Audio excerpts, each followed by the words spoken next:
Hello, guys, and welcome to the Good Girls After Show on AFTERBUZZ TV. We've got a couple of good girls on the panel that are going to explain exactly what that means, as well as what crimes are coming up, armed robbery, and theft. So stay tuned. You're tuning into the destination for TV superfan discussion, AFTERBUZZ TV. And now, let the buzz begin. Live fast, die young, bad girls do it well. Live fast, die young, bad girls do it well. So when I said good girls, did I mean bad girls? Maybe so. So hey The guys. best kind of bad. The best kind of bad. We are going to break all that down. Hey guys, I'm Kelsey Hightower, and to my left, Juliet. Hi guys, Juliet here. So excited to talk about this show. Two I know. episodes in. Yes. Okay. So we're a couple of good girls, real good girls. We'll talk about that coming up. But we have 3 episodes to break down. Episodes 1, 2, and 3 of Good Girls. So we've got a lot of stuff to talk about. Let's jump right in. I want to start off first of all talking about the characters though, because we have a great cast of female characters, a female creator for this show as well. So just want to briefly kind of talk about that. Then we're going to jump into episodes 1, 2, and then really talk about episode 3, where the girls might want to stay with the crime. And then we're going to go on to predictions. So if you're in the live feed, you can definitely chat with us now. Like us on iTunes, and we'll get started. So we have a cast with Christina Hendricks, Mae Whitman, and Retta. These girls, they played in Mad Men.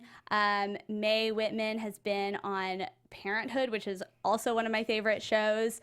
And she was on like Room 104. I mean, she's been in a ton of stuff. Retta was on Parks and Rec. I mean, she was hilarious on that show. So funny. So we have a whole slew of talent here. I mean, such a strong cast. And Yeah. you even like within the first episode, you see that they have really strong chemistry, which is so important, you know, for this show to keep going. It's centered around these 3 women. So that, yeah, really neat to see them on camera like that. I know, that's awesome. And I just want to throw in that Jenna Bans created this show, and she was the producer and writer of Grey's Anatomy. So just female power everywhere, and it feels super awesome to be talking about that and to see a comedy that's focused on females, because it's kind of rare to see a comedy that's just a whole cast of females. I mean, it's coming up a little bit now currently, but it's far and few between. Right. I mean, the only thing I can think of as a comparison is Charlie's Angels, that TV show.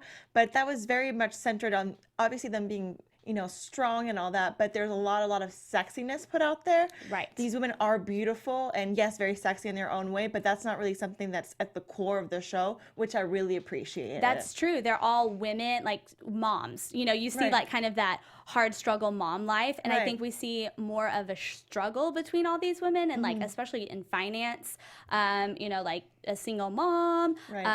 Ruby, her daughter, you know, is going through all of the treatments, health treatments, so they don't have any money. So you're not seeing like sexy women, like hot women out there. You're seeing they're beautiful, and you do see that on screen, but that's not, again, like it's not the core. These are like get shit done women. Yeah, and I love that. So episode 1, the pilot, we start off seeing this money struggle that we're talking about.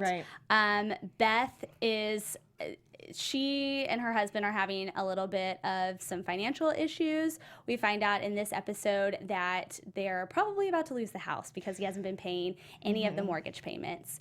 And he's having an affair.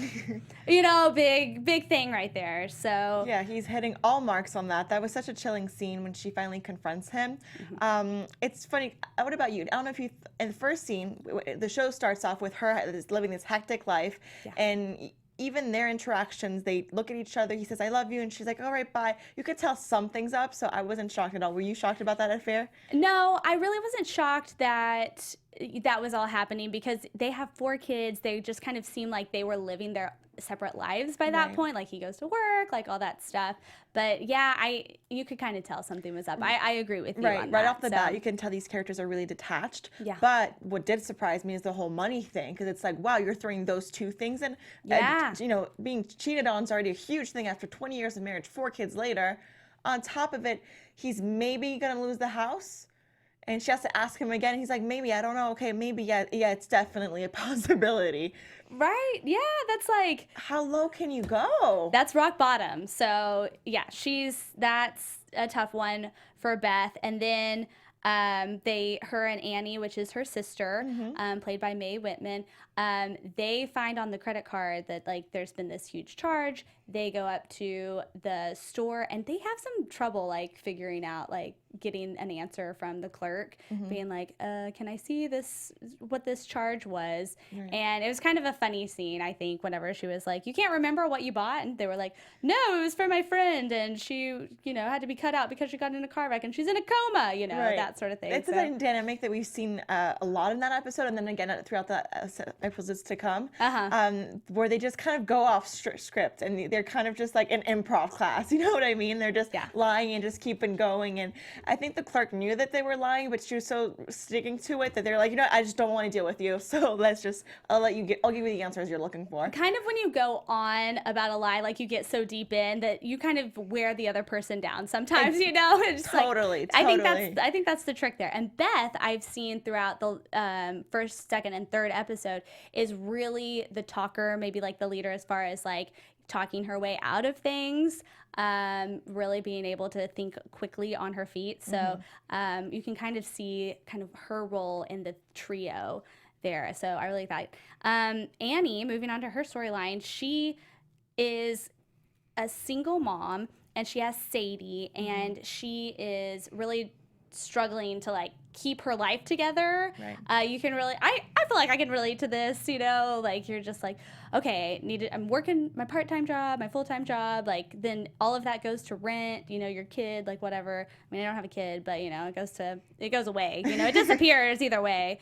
So yeah, we saw her life, and then Ruby, her daughter, needs a kidney transplant or this medication. So none of them have money, and that's what really starts off this episode. You see that big problem that's going to carry over through the next 3 episodes. So it leads them to rob the grocery store that Annie works at. So this big robbery scene, the girls go in, and this episode was cool because it flashes back and forth to like present where they're robbing, and then flashing back to like money problems and like the wax scene and all that stuff. And I think also the discussion of it all, how this all came about, because it's true that when you're introduced to these characters, like you're saying, they're going through a hectic time, but they also look like regular people. You don't expect them to pull out a gun and rob a grocery store. No. So I thought that was a really cool way that they edited that and went back and forth between a conversation that at first was a joke and then became really real quick.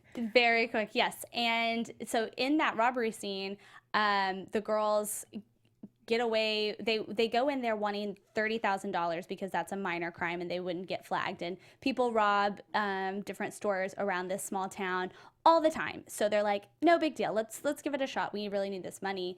And they go in, and even you can tell that they're relatable, real people, because Beth is talking to like a mom and her young daughter and like trying to make conversation while they're like, Annie's getting the money in the back. So she's like trying to talk about like this cartoon. Oh, do you watch this show? Right. She's like with a little kid voice, and she's holding the gun, and she has the mask on. So it's just like, it was a really funny dynamic. I know. You're like, you have a mask on, you're robbing, and like this poor daughter, she's gonna be scarred for life. Yeah, for sure. So we see that, and then the big takeaway that we see from the robbery scene, I think, is when Annie is getting the money in the bags, and the manager Boomer sees her tattoo, her back tattoo.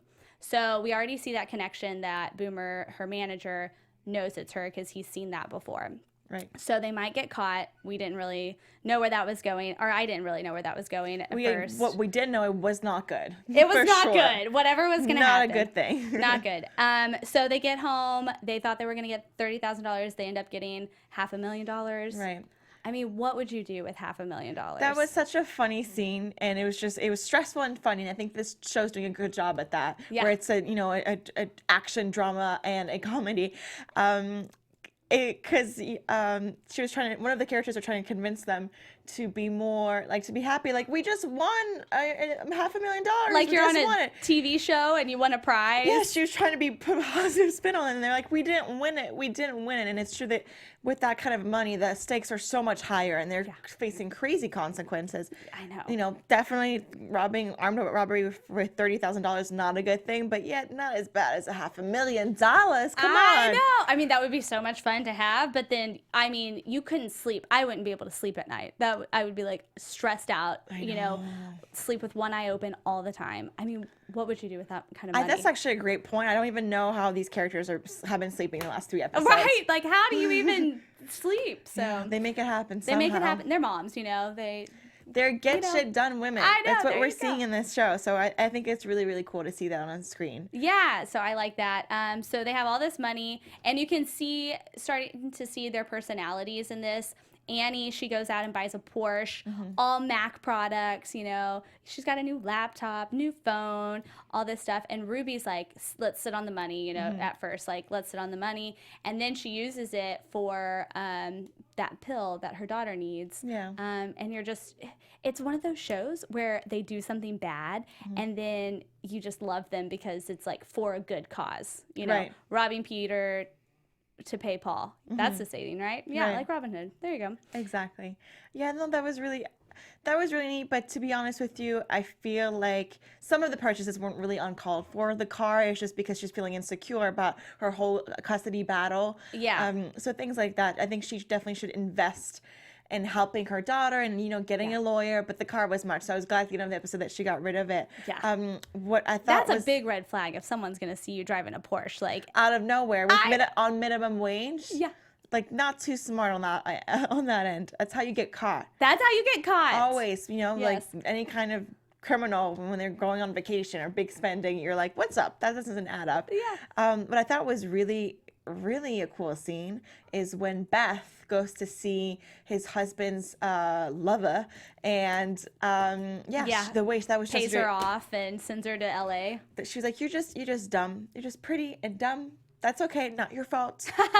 That's just how you're born. That's just how it is. Yeah. And then hands her a wad of cash. And cancer.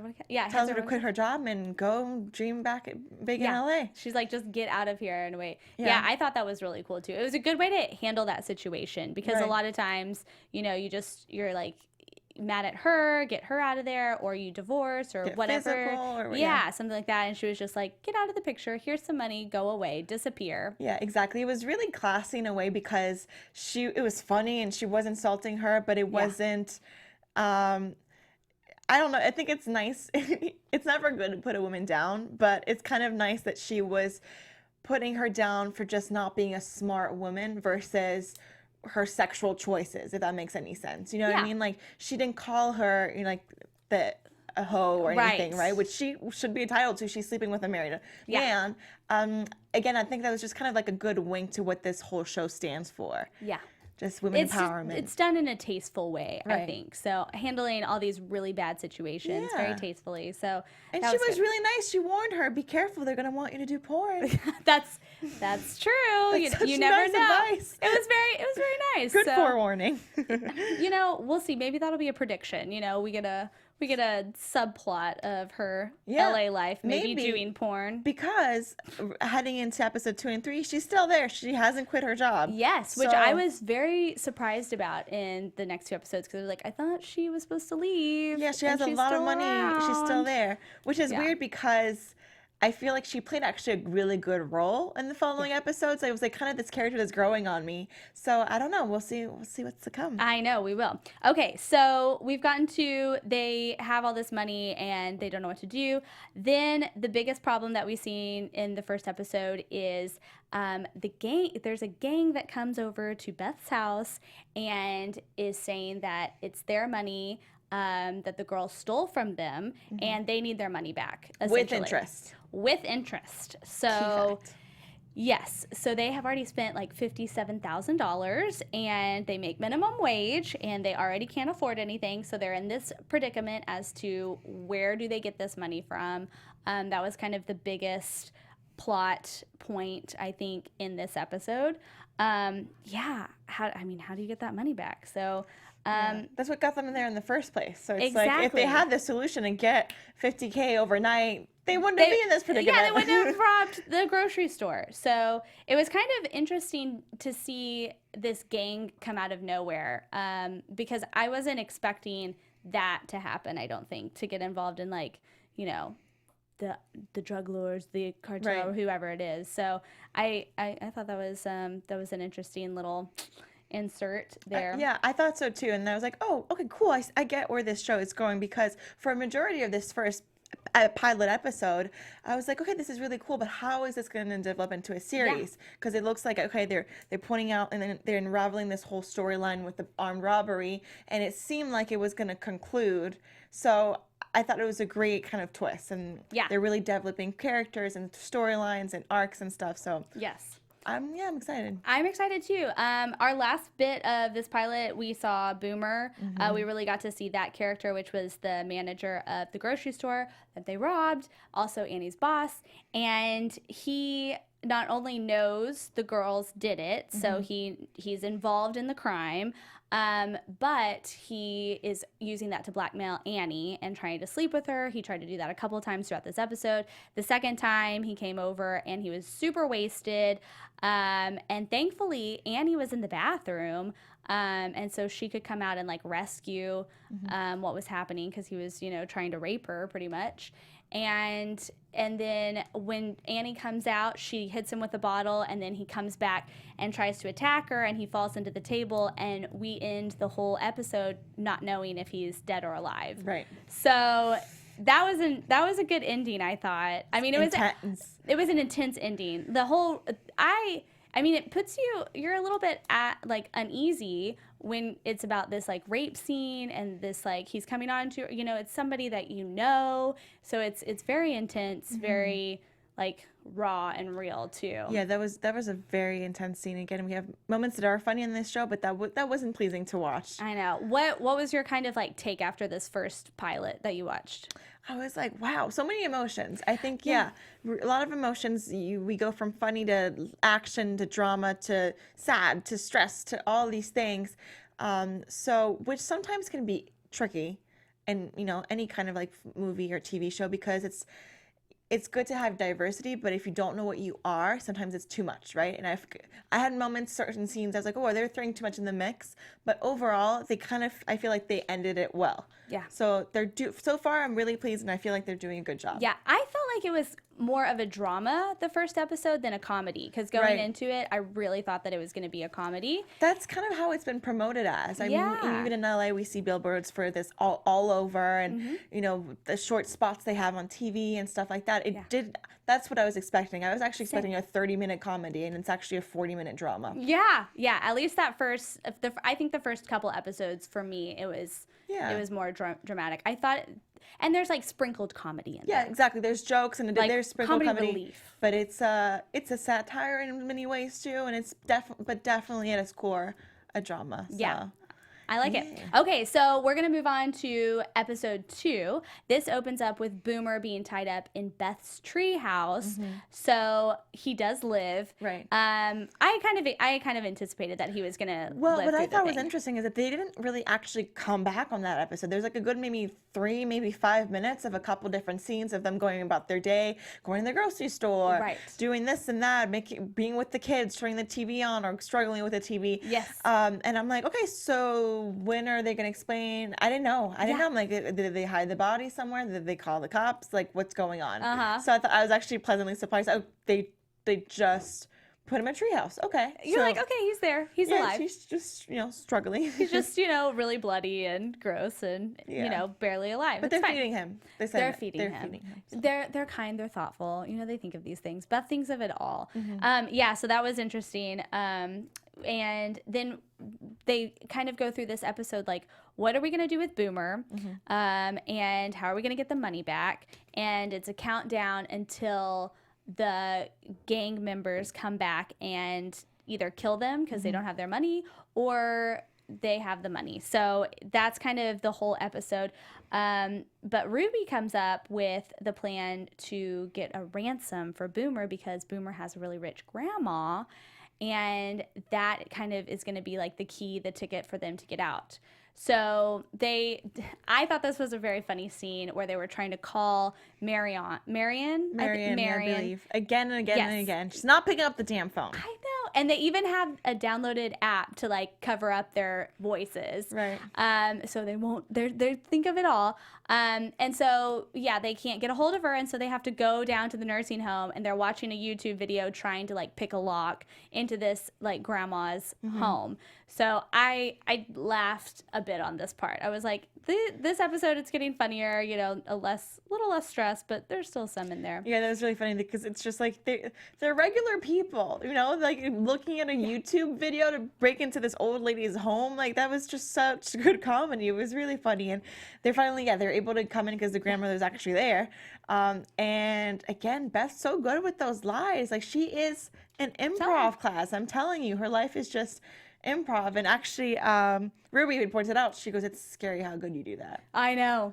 I want her on my team all the time. Like, I want her to be my wingman, like, in life, because she just has the words for everything. Yes. Every situation. I love it. She's like so calm and collected, and she's like, this is what we gotta do. This is what we're gonna do. That's okay. We're doing it. All right, go. Yeah. And this is a lie that is the truth. So, and everybody believes it. And you're like, yeah, I believe it too. That lie was actually it was really funny, but it was also kind of sad because people take advantage of old people all the time. That too. She was like, we're knocking at the door. Your Medicare now has people coming in helping. Like, it's so sad the number of people who seek out old people, call them out, and try to take money off of them. But that's neither here or there. I know. It was funny. It was funny, but sad. It was funny. I thought the exact same thing, especially like people calling, like, and taking advantage online, taking identity theft, all that stuff.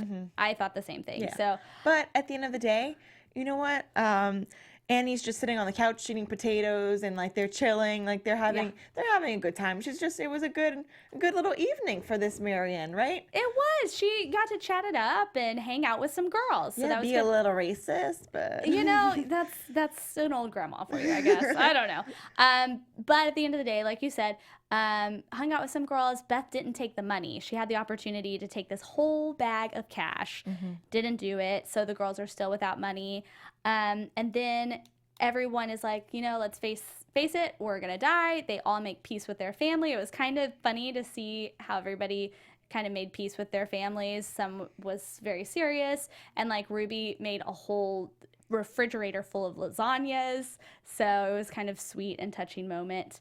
Then the big day comes, and they have to meet with the guys, and they find out that Annie has stolen a whole collection of these little trinkets from the grandma's house, and they were like getting $8,000 off of them on eBay. So they could actually make the money back, but it was like the day of, and here comes the gangsters, and they present like a folder with like passcodes and everything to like, here's how you can sell your product. And they're like, we're not going to do that. But I thought it was interesting. I was like, why, if they had already sold it, why didn't they already like ship it and get them, you know, like why weren't they like, your money is like coming, like here's $8,000. right, it's bidding right now. Look, the prices are going up. Yeah, I don't know. It was funny, but I was also like, but there's your money. There's the answer right there. So that was interesting. I wasn't sure it's not like completely fact-based or anything, but I was like, that's kind of loosely like that was could funny, though. be solved. But right he there. breaks one.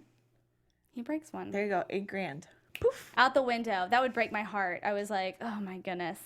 And then we end with, so what happens is they smash the dolls, and the girls are going to have to do a favor for the guys now that they don't have the money. So they're like indebted to these guys. Beth finds one of them outside of her house, sitting on the bench talking to her son, and he asks if they have passports. And that's how the second episode ends there. So we know that they were going to go someplace. I thought it was going to be Costa Rica because they were talking a lot about Costa Rica in the second episode on if they were going to just take the money and run. Right.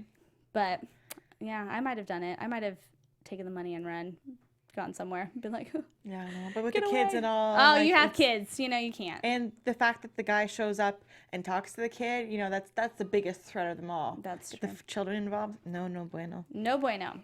Okay, so second episode, thoughts? Anything that you had? I have to say, We're out of the surprised about? three, the second one didn't really do it for me as much. Okay. I really liked the pilot, and then I was like, oh, okay. I don't know about this. It kind of slowed down for me. Mm-hmm. And then the third episode, I was like, okay, no, actually, I really do like this show. Yeah. I don't know if it's a show worth binging. Maybe just yet. For me, Yeah. at least, I'm like, after I was kind of done. I think it's really fun, like, to tune in, once a week. Mm-hmm. Maybe watch two, but at least I watched the three back to back. Oh, and you did? Yeah, and I was like, Okay. it's a little much. There's a lot of shows I loved. I'm Yeah. a big binger, so Yeah, that's kind same. of what I go for. Not to say it's not a good show. It's a really good show, but I think it deserves a breather, at least for now. Yeah, I think that's good. I was going to say that I think it would be good watching three of them because I watched them like one at a time, but I can see where they might need a breather because I don't know. I feel like these three lump together really well as far as like the pilot, then you kind of have like a little bit of drama, and I feel like three is where it's really picking up and going forward. So I'm Right, excited. because Yeah. I think two piggybacked too much onto one. Yeah.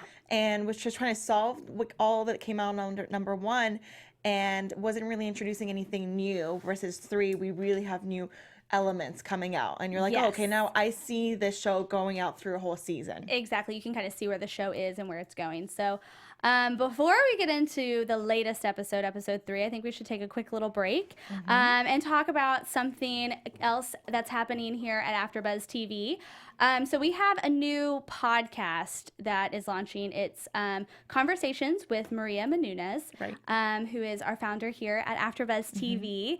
And if you don't know anything about her, then you're living under a rock, and she's like the sweetest person ever. So, so definitely tune in to her new podcast. It's hosted by our TV founder, Marina Menounos, as I just said, and it comes out every Friday on iTunes.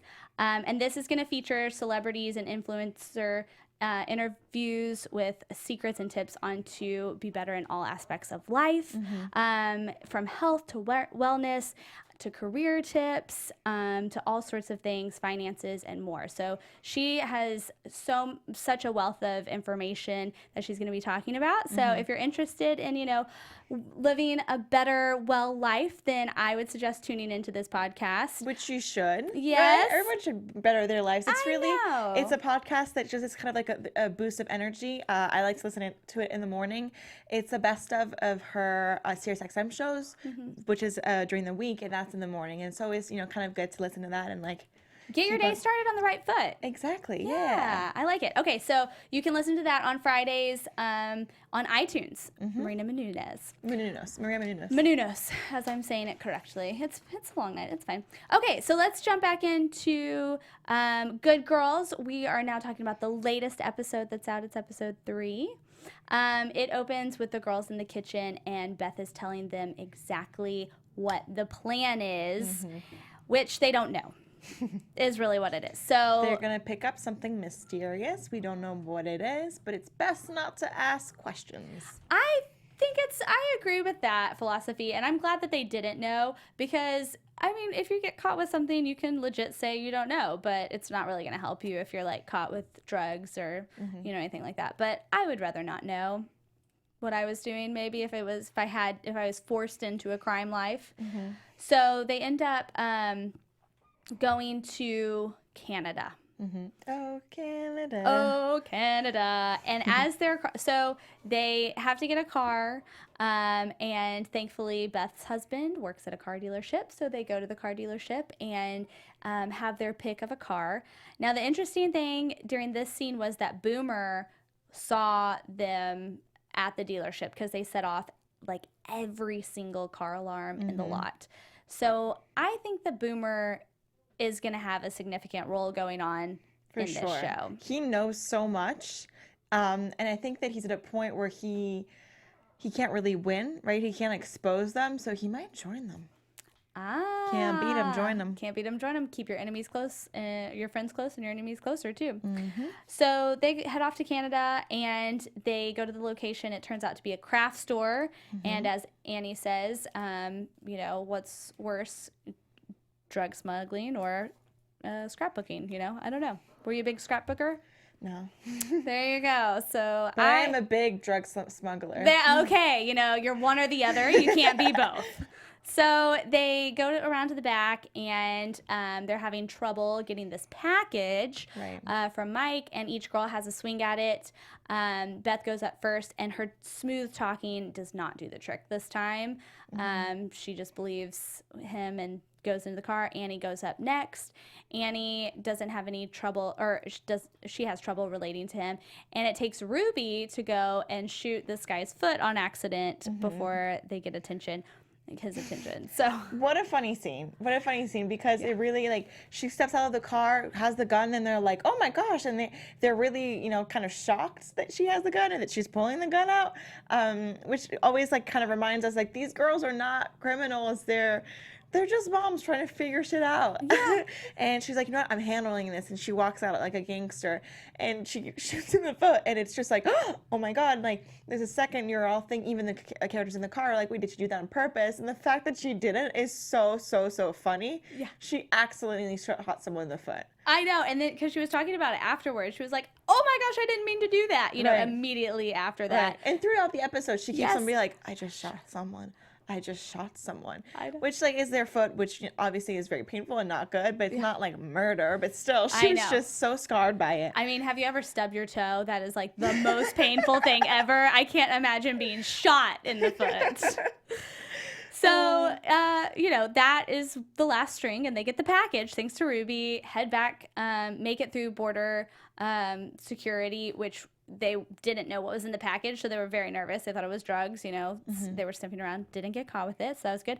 They get back, and even, like, they had even opened the packages and looked in, and I didn't know that you do that whenever you cross the border, where you show them your receipts, and then you have to, like, check all of your everything that you bought.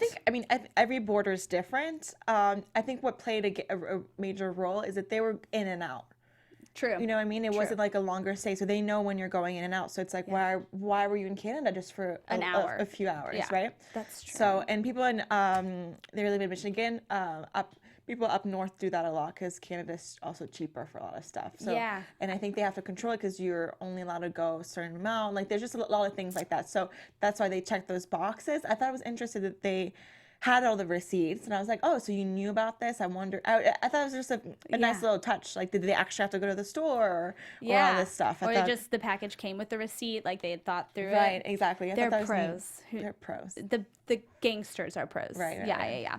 Okay, so they make it through the border. They deliver the package. When they get up, they open it, and they're like, it's wrapping paper, and then the money's on the back. And I was like, this is so smart. Like, it's a very smart thought.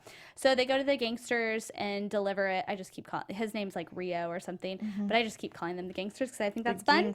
Gangsters. And they deliver the package. His name is Rio. There we go. Played by Manny Montana. There you go. Manny Montana. And they are done. That completes that, and they are out of the business for good. So they don't owe anything else to him, and they can move on with their lives. And I think that scares Beth, because she's like, my life is not together, and it's not right. I think that for a long time she was in the back seat, right? She didn't know anything that was going on financially, and she even sits her husband down. She's like, we're done with this dynamic of you bringing home the bacon and me not asking questions. So she's kind of had a taste of power in a way, and she's not ready to give that up. Yeah. And she's being respected with all these crimes that she's doing. She gets to yell at people, and she gets to have her own little hobby. So I think it's going to be really hard for her to give that up. I think so, and because she's really good at it. She's very powerful. She's the best one at it, which is so funny. I know. When they first introduced the idea, she was the one that was least on board. So I thought that was a fun, character development. I like that too. Yes, and even her husband is trying to get back together at the end of the episode. I feel like throughout a lot, which I just like, I don't know, did you do this? I was looking at my screen and I was like, what's wrong with you?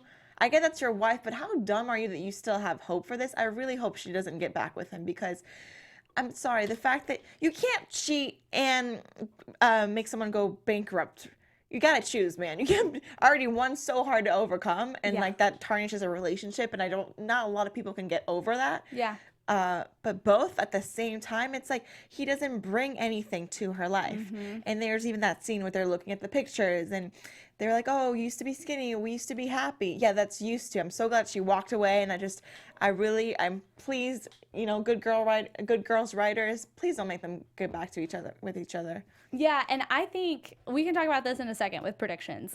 But yeah, we'll take a pause. We'll put a pin in that, and we'll come back to that because I have something else I want to predict. Ooh, I think. very interesting. Yes. A little teaser there for you. A little teaser. So we're coming both with predictions here in a moment.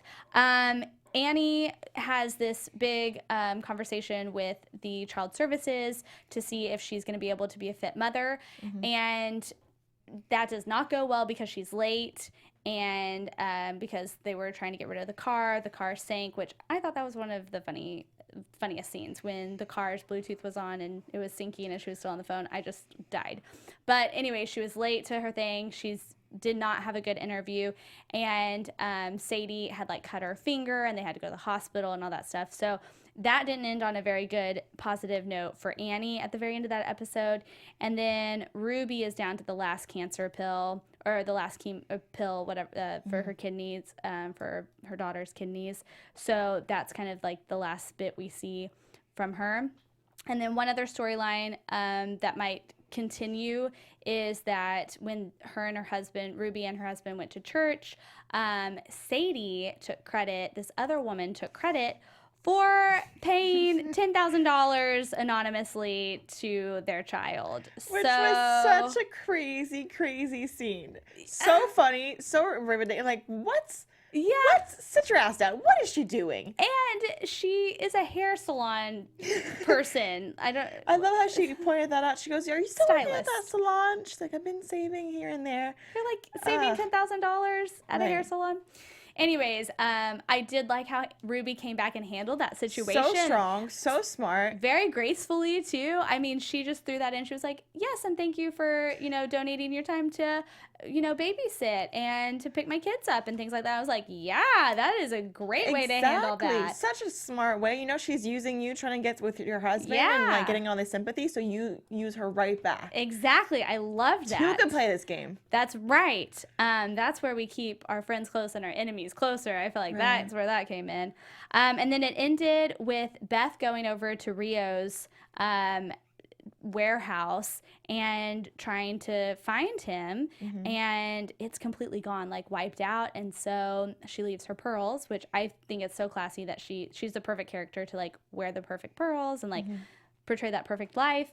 And then he comes back, he finds her because he can always find all of them, and we leave the question with, what did you want to talk to me about? So they're going to answer that question in the next episode, hopefully. Yeah. But it was a crazy scene. It fades to black, and I was like, oh, okay, good girls, okay. Yeah. That's what I'm saying. Episode 3 was really strong to me because that episode really pulled me in. 1 was okay, we're trying to figure out what this whole storyline, what is this show?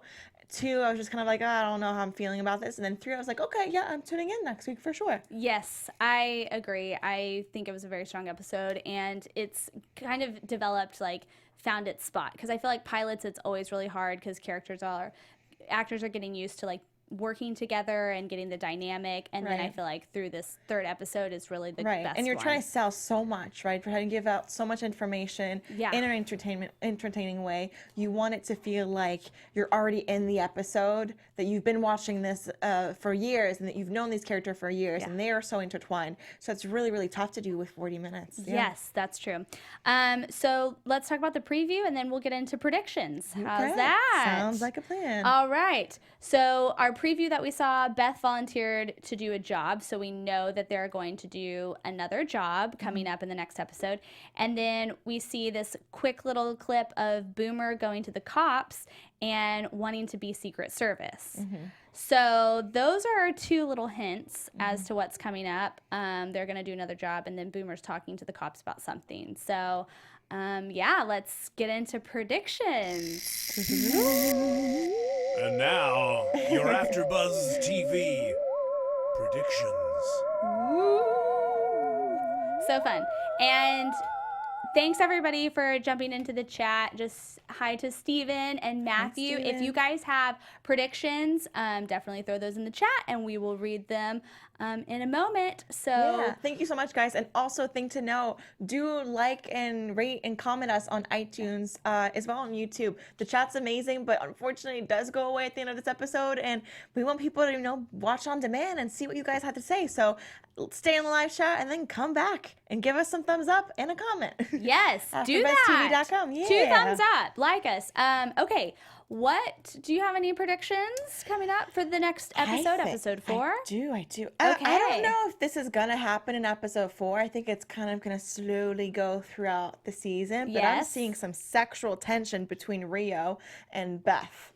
And I think this is perfect because she technically was like a bad boy. Like her husband did bad things, but like in a lame way. He's like a bad boy, like definitely not doing legal great things, but I don't know. It seems very thrilling to me. I feel like she needs to do something bad for once. Yes, I am understanding that I'm saying this after she's done a lot of armed robberies. I'm more talking about on the personal sense of things. You know what I mean? Yeah, your husband did something crappy. I don't know, Rio looks like a really good lay for her right now, so I'm all about it. He is foxy, too. I mean, he looks good. Right, So, yeah. Okay, I like that. What do you think about any of the other girls, the trio? The trio. So actually, we didn't really talk about this much, but I think we're going to be seeing more about Annie and her ex, battling out custody. In the previous episode, she said that she is going to give him custody, and so we'll see how that develops. I'm hoping to see, which I always hope to see in real life, and I want it to be portrayed on TV as well, is just I want them getting along. It's all about the kid. It's all about, put all your bullshit aside and be there for your kid. As much as you guys hate each other, it doesn't matter. You got to be good parents. Yeah, and she's gone back and forth with that. One episode, she's like, "Yeah, I'll give you custody." The next, she's like, "I'm fighting it." So I feel like we don't really know. Exactly. I feel like happens. it must be tough because for so long she had to do it alone. So now she's like, "Wait, I had to do such hard stuff by myself, and now you're coming in when it's a little bit easier." She's more grown. She's not a baby. So I get that. That's tough. It's all about the kid. Another kid I hope that we're going to see get better is, I'm so sorry, what's her name, Deborah? Ruby's kid. Ruby's kid. Yeah. Just because she's so feisty, she plays soccer with her friends. She gives great speeches about empowerment at her school. Yeah. The very first episode, the pilot with that speech, women's empowerment. I mean, and burning the textbook. I mean, gave me chills. Right. So she has a lot to live for, and I'm really hoping that we're going to see more about that character. So cool. And yeah, what do you think? Okay, so real quick, Matthew says that he's predicting a close call with the cops, and I think we're gonna see that because of Boomer. He's gonna go to the cops, and something's gonna happen because I think Boomer's gonna want to be Secret Service, and he's not gonna be that because he's trying to get way into over his head. He's too stupid to be Secret Service. Like a bag of rocks. Okay, so what I was teasing earlier that I wanted to say about Beth is that she took and sold her wedding ring. Right. So I don't think that they're going to get together at all for the rest of the season. I think you're right. I think she's going to be with Rio and kind of like sneak in that way. And be single for a while. I want her to hook up with Rio. I'm not trying. Don't get involved in that. Don't be with Rio forever, but he's good looking. He's good. A little Bonnie and Clyde just for a hot minute, and then we're done. Yeah, I like that. And then Annie, I think we're going to see the custody battle. I don't know. I don't think that she's going to win a custody battle if she goes to it. So my prediction is that she might lose Sadie for a minute, and then I hope that she gets her back. I think that that's going to be a really tough storyline. And I really like Ruby and her family. They are so sweet. I'm excited to see where that goes. So I don't have a prediction for them, but I'm excited about that. Yeah. So yeah, all right. So what was your overall thoughts really quickly about this going forward? Yeah, I mean, I know we have to wrap, but I think I'm just really excited. Again, like ups and downs when I first started this, but now I'm all in. I'm all in for Good Girls. I'm so happy you guys are tuning in to watch us. Again, please like, subscribe, comment, because we want to hear from you. And we have a good season coming along, and it's all about the fans, man. It's all about the fans. Yes, it's exciting, and definitely leave your comment about your prediction, what's going to happen next week. And we will be right back here. We have a full panel back next week. We have two other ladies coming to join us. So we will have a full panel of good girls coming back to you. And that is our show. So Juliet, do you want to tell everybody where they can find you? You guys can find me on Instagram at Bonjour Juliet, which is hello in French, and then my name, Juliet. Amazing. And I'm Kelsey Hightower, and you can find me online at Kels Hightower. And we will see you next week for Good Girls. Thank you, guys. Bye. From executive producers Maria Menounos, Kevin Undergaro, Phil Svitek, and the entire AfterBuzz TV staff, we would like to thank you for listening to the AfterBuzz TV network. To watch or listen to other after shows and post comments or questions, be sure to visit AfterBuzzTV.com. I'm Sir Richard Wentworth, and this has been a presentation of AfterBuzz TV. Buzz you later. The views expressed herein are those of the hosts only and do not necessarily reflect the views of AfterBuzz TV or its owners or principals.